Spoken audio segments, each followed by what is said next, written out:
Okay, so we had one example already. Now here are two more that I'll go through. First one, 3 times c plus 4 equals negative 20. So I have to look at the equation and think. Order of operations tells me I should do 3 times c and then add 4 in order for me to get negative 20. But because I am solving for the variable, so I'm solving to find the value of c, I have to do the order of operations backwards. I need to undo my addition first. So to undo addition, I have to use the inverse operation, subtraction. So here, I have to subtract 4 from both sides of the equal sign.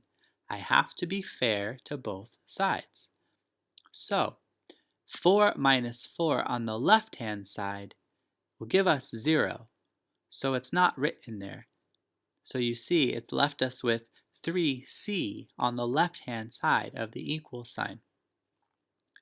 But because I needed to be fair, I also had to subtract 4 from the right-hand side of the equal sign.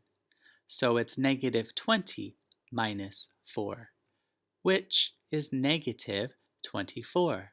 Remember, negative 20 on the number line is all the way to the left. And now I'm taking 4 away from that, so I'm making it more negative. That's why it's negative 24. Now I have 3 times c equals negative 24. What operation do I use as the inverse of multiplication? Division. So I look at the coefficient to the letter c, or the variable c. Remember, the coefficient is the number before the variable. So I'm multiplying there by 3, so now I have to use the inverse operation and divide by 3 on both sides of the equal sign. Remember, 3 divided by 3 is 1, which would leave me with c by itself.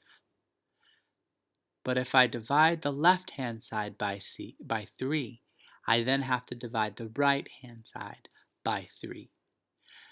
Remember earlier in the other example, I talked about the division property of equality. That's what we're using. So, negative 24 divided by 3 will give us negative 8. Remember, negative divided by positive is negative. When you're multiplying and dividing with negative numbers, if one of them is negative, the answer will be negative. Are we finished? Nope. We need to check it.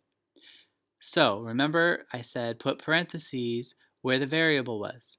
So notice that the variable was c, so next to the 3 we have parentheses, and then we substitute the negative 8 for the letter c, or the variable c, because we're trying to find out, is c really negative 8? Well, now that we've plugged it in, we have to do our order of operations on the left-hand side of the equation. So 3 times negative 8 is negative 24. And then we have to add to it 4. In this case, we're starting at negative 24, and we're trying to make it more positive, so we have to go towards the right-hand side of that number line, which means negative 24 plus 4 is a negative 20. And it works. Negative 20 equals negative 20.